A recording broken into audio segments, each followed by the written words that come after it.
कधीच नाही चुकणार तुमचे फेवरेट टीव्ही शोज झी5 सोबत, तेही एकदम फ्री.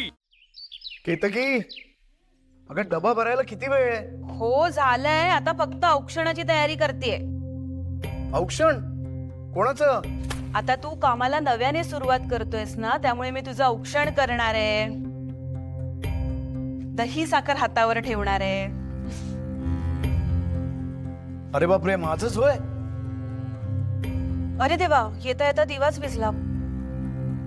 अरे सुपारी पण नाहीये, मी आले, पटकन आले.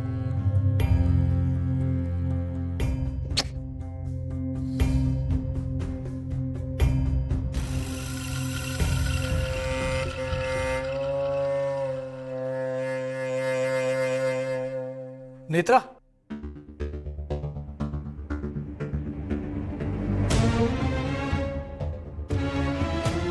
तू आता ऐकलंस का? मी आजपासून ऑफिसला जायला लागणार. त्याचसाठी केतकी औक्षणाची तयारी करायला गेली. काकू जे काही करतायत ते खूप चांगल्या हेतूने करतायत. त्यामुळे मला सुद्धा असं वाटतंय की तुम्ही मनातला राग, द्वेष, सगळे नकारात्मक विचार काढून टाका आता आणि सगळ्याला नव्याने सुरुवात करा. काकूंना जर का तुमचं एक खरं रूप कळलं ना, तर त्यांना खूप त्रास होईल, एवढं लक्षात असू द्या. लक्षात आहे ना माझ्या, काही विसरलो नाही मी. अगं माझी मेमरी एकदम शार्प आहे. शेखर राजाध्यक्षांनी माझं कसं अपहरण केलं, 26 वर्ष मला कसं डांबून ठेवलं, माझं आणि माझ्या बायकोचं आयुष्य कसं उद्ध्वस्त केलं, सगळं व्यवस्थित लक्षात आहे माझ्या. पण तुला माहिती असूनही तू मात्र विसरलीस.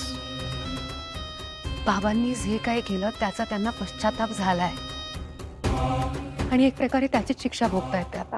भोगणारच. स्वतः केलेल्या चुकांची आणि पापाची शिक्षा भोगतोय तो. ती त्यांनी भोगायलाच हवी. त्याचं इतकं वाईट वाटण्याची काहीच गरज नाहीये. पण मग आता काय हवंय काका तुम्हाला? मला त्याचा सोड घ्यायचा आहे. मला माहिती आहे गेलेली वेळ मी परत आणू शकणार नाहीये, पण त्याने मला जे भोग भोगायला लावलेत ना, त्याच्या दसपट त्याला भोगायला लावून मला त्याचे हाल हाल करायचे. काका, तुम्हाला एक नवीन आयुष्य मिळालंय.